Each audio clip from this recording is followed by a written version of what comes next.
Assalamualaikum warahmatullahi wabarakatuh. Perkenalkan, nama saya Rini Yunisa, NPM 2031060408 dari kelas Psikologi B. Di sini saya akan menjelaskan materi saya tentang melawan sampah plastik dengan teknologi edible bioplastik. Plastik merupakan salah satu jenis limbah yang merusak lingkungan karena tidak mudah terurai. Setiap harinya, masyarakat Indonesia menghasilkan 1,3 juta ton sampah plastik, sehingga Indonesia dinobatkan sebagai negara kedua dengan limbah plastik terbanyak di dunia. Hal ini sangat mengenaskan, karena 90% limbah plastik tersebut bermuara ke lautan. Sampah plastik ini tentu mencemari lautan.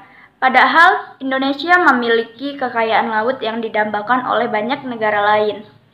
Potensi kekayaan laut tersebut dapat rusak akibat limbah plastik yang tidak kunjung diselesaikan.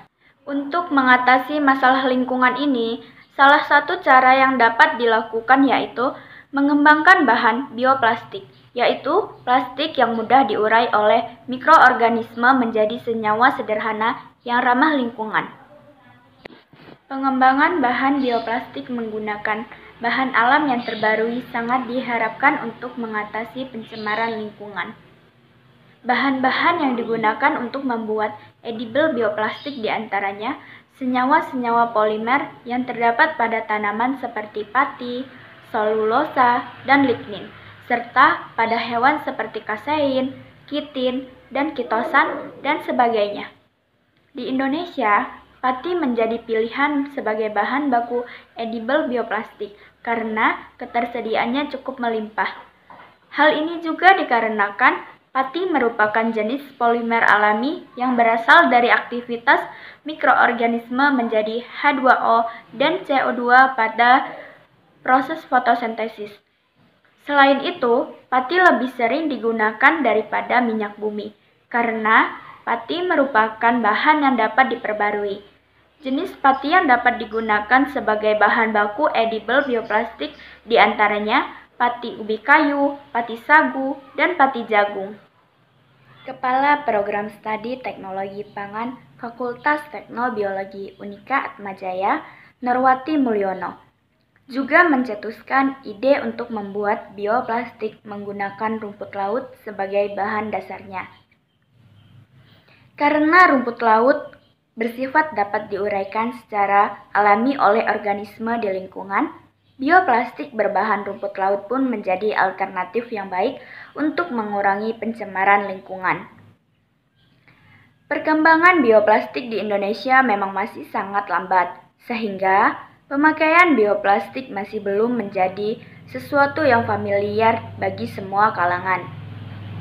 Walaupun begitu, kita tetap dapat ikut serta dalam mengurangi pencemaran limbah plastik dengan memulainya dari diri kita sendiri. Mengurangi penggunaan plastik tidak ramah lingkungan di kehidupan sehari-hari tidaklah sulit. Contohnya, kita dapat membawa botol minum atau tas belanja sendiri, dibandingkan dengan membeli kemasan sekali pakai atau menggunakan kantong plastik. Mungkin gerakan ini terlihat kecil, namun bila dilakukan bersama-sama, tentu akan memberikan dampak yang besar. Di sini saya akan membacakan ayat Al-Quran tentang materi saya, Al-Quran Surat Ar-Rum ayat 41 dan 42. A'udzubillahi minasyaitonirrajim. Bismillahirrahmanirrahim. Zaharul fasyadu fil barri wal bahri bima kasabat ayadil nasi liyuziqahum ba'dallazi amilu la'allahum yarji'un. Qul siru fil ardi fanzuru kayfa kana akibah allazina min qablu kana aksaruhum musyrikin. Shadaqallahul azim. Yang artinya telah nampak kerusakan di darat dan di laut disebabkan karena perbuatan tangan manusia, supaya Allah merasakan kepada mereka kebahagiaan dari akibat perbuatan mereka, agar mereka kembali ke jalan yang benar. Katakanlah, adakanlah perjalanan di muka bumi dan perhatikan bagaimana kesudahan orang-orang yang terdahulu. Kebanyakan dari mereka itu adalah orang-orang yang mempersekutukan Allah. Quran Surat Ar-Rum ayat 41 dan 42. Ayat tersebut dengan jelas menyatakan bahwa segala kerusakan di muka bumi ini adalah akibat ulah manusia, yang akibatnya akan kembali kepada manusia itu sendiri. Misalnya, penggunaan bahan bakar minyak untuk industri dan transportasi yang mengeluarkan asap polusi sehingga dapat mempertipis lapisan ozon yang menyelimuti bumi.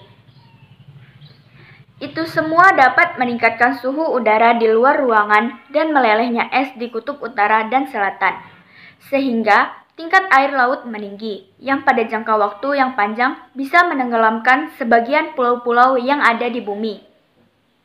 Itu semua adalah karena ulah keserakahan manusia.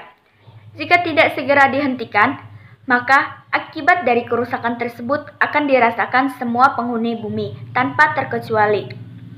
Oleh karena itu, semua manusia hendaknya memikirkan bagaimana langkah-langkah penanggulangan penyelamatan lingkungan tersebut. Misalnya, tidak membuang sampah ke sungai atau tidak menggunakan plastik berlebihan. Sekian materi dari saya. Jika ada salah kata, saya mohon maaf. Dan saya akhiri. Wassalamualaikum warahmatullahi wabarakatuh.